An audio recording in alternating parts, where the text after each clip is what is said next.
Today we're going to look at vertical motion where the object is not just dropped but goes through some more complicated motions.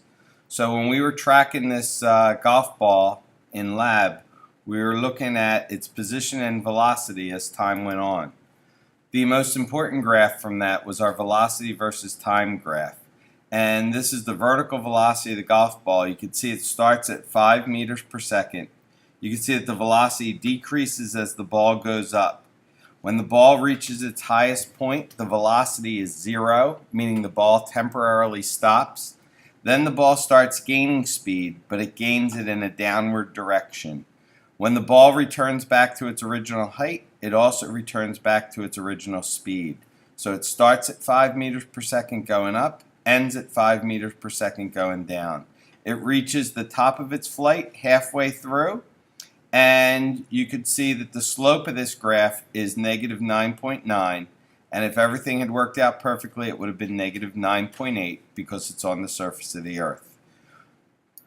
Okay, when you're working through vertical motion problems, it's nice to have this handy chart in front of you. It shows you the delta y, the vi, the vf, the a, and the t in various different scenarios.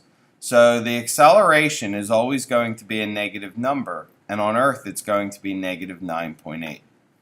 The time is always going to be a positive number. However, these first three terms, the delta y, the vi, and the vf, depend on the situation. Delta y is positive when the object ends higher than where it starts. Delta y is negative when the object ends below the height at which it started. And delta y is 0 if it returns to its original height.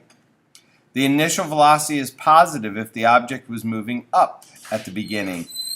The vi is negative if the object was moving down at the beginning. And the vi is 0 if you just drop the object. The vf will be positive if the object ends its flight while it was still heading up. It will be negative if it ends its flight on the way down. And it will equal 0 if it ends its flight at its highest point. Okay, if you watch these quick little videos, you should be thinking about delta y, vi, and vf. So in this first video, you can see the ball starts here and ends here.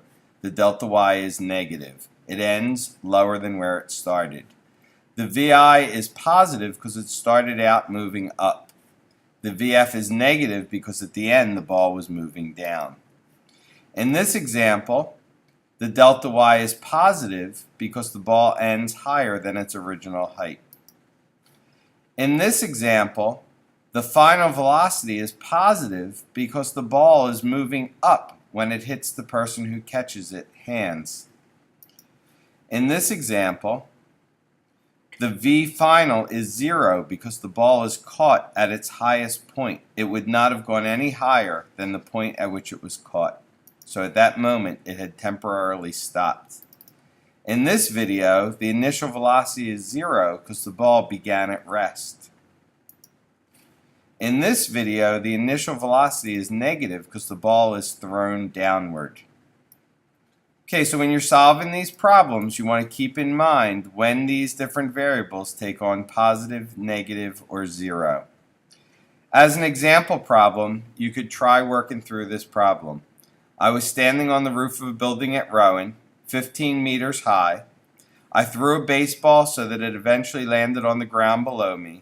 The ball left my hand at 45 miles per hour, and I want to know what is the maximum height above the ground, and what is the speed it will have when it reaches the ground.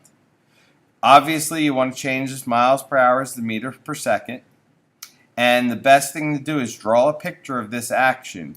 Create a chart with your delta y, your vi, your vf, your a, and your t, and try to find at least 3 of the variables. Now you're going to need 2 separate lists. One list will help you find the maximum height, and then a totally different list will help you find the speed when the ball reaches the ground.